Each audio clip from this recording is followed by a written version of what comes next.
जैसा कि आप जान रहे हैं कि अभी भारत के सर्वोच्च न्यायालय ने एसबीआई को बाध्य किया इलेक्टोरल बॉन्ड की सूची चुनाव आयोग की साइट पर प्रसारित करें जी। और उसमें जो निकल कर आया है, जो महालूट निकल कर आई है, जबकि वो आधा अधूरा दिया है, और उस आधे अधूरे भी माननीय सर्वोच्च न्यायालय ने फिर से संज्ञान लिया और कल 21 तारीख के शाम 5 बजे का टाइम दिया था कि एक एक नंबर किस किस उद्योगपति ने किस किस पार्टी को कितना दिया है वो जारी करें, जिसकी छानबीन पार्टी स्तर पर भी चुनाव आयोग के स्तर पर भी चल रही है। लेकिन लगभग 8,200 करोड़ से ऊपर का चंदा महालूट, ये तो on record Bharatiya Janata party को मिला है। मकसद साफ है, ईडी, सीबीआई, इनकम टैक्स, ये एक वसूली, गुंडा टैक्स, धमकी टैक्स, ऐसे ऐसे प्रकरण मैंने अपने स्टेटमेंट में जारी किया। उसमें है कि जिस कंपनी का टर्नओवर ही 100 करोड़ का है, वो 500 करोड़ रुपया और 1,000 करोड़ रुपया का बॉन्ड खरीद रही है। जिस कंपनी का 2019 से 2023 तक 215 करोड़ रुपए का टर्नओवर है, वो भी 1,400 करोड़ रुपए का बॉन्ड खरीद रही है, 1,400 करोड़ चंदा दे रही है। ऐसी कंपनियां, ऐसा भी मैं आपको बता रहा हूं, ऐसी भी चीजें मान्य सर्वोच्च न्यायालय में ऐसी चीजें भी निकल कर आई।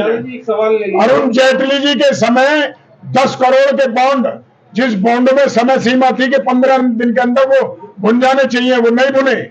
अरुण जेटली जी ने अपने प्रभाव का, अपने पद का इस्तेमाल करके जबरदस्ती स्टेट बैंक को कंपेल करके वो भुनाए बैक डेट में, वो भी सब चीजें खुली हैं। ये महालूट है। कि आपने ईडी का मामला भी बोला, मनोज तिवारी सांसद कह रहे हैं कि जो गलत करेगा उसके खिलाफ ईडी का काम है काम करना। आपने एक बात और कही, नरेंद्र मोदी सरकार में नहीं आ रहे, इसमें वो 400 सीटों की बातें कर रहे हैं, क्या आपको मानना है इसमें? वो 800 सीटों की बात कर सकते हैं? मैं आपसे सवाल करना चाहता हूं, गुजरात के अंदर 26 सीट 2019 में जीती भारतीय जनता पार्टी ने, राजस्थान के अंदर 25 सीट जीती, मध्य प्रदेश के अंदर 29 में से 28 सीट जीती, हरियाणा के अंदर 10 की 10 सीट जीती। क्या इन सारे स्टेटों में ये सीटें दुगनी हो जाएंगी क्या अगर वो 400 पार करें? मैं चैलेंज के साथ कह रहा हूं, आज 22 मार्च है, 4 जून को रिजल्ट आएंगे, 5 जून को मैं आपके साथ पीसी में बैठूंगा। गुजरात को छोड़कर राजस्थान, मध्य प्रदेश, छत्तीसगढ़, हरियाणा और दिल्ली, उत्तराखंड और हिमाचल, एक सेकंड, सारे स्टेटों में भारतीय जनता पार्टी जो 2019 में परफॉर्मेंस की उससे डाउन आ रही है। तो डाउन आ रही है, तो जब डाउन आ रही है और मैं इसे चुनौती स्वीकार कर रहा हूं और इस चुनौती के रूप में बोल रहा हूं आपसे, आप निश्चिंत रहिए, इंडिया गठबंधन की सरकार कोई ताकत रोक नहीं पाएगी। इसी के पीछे यही कारण है कि मजबूत लोगों के पीछे ईडी, सीबीआई, इनकम टैक्स और जेल भेजने का काम शुरू हो रहा। आखिर अगर 10 समन देकर अरविंद केजरीवाल को इंतजार किया जा सकता है तो 1 महीने 11 समन भी दिया जा सकता था।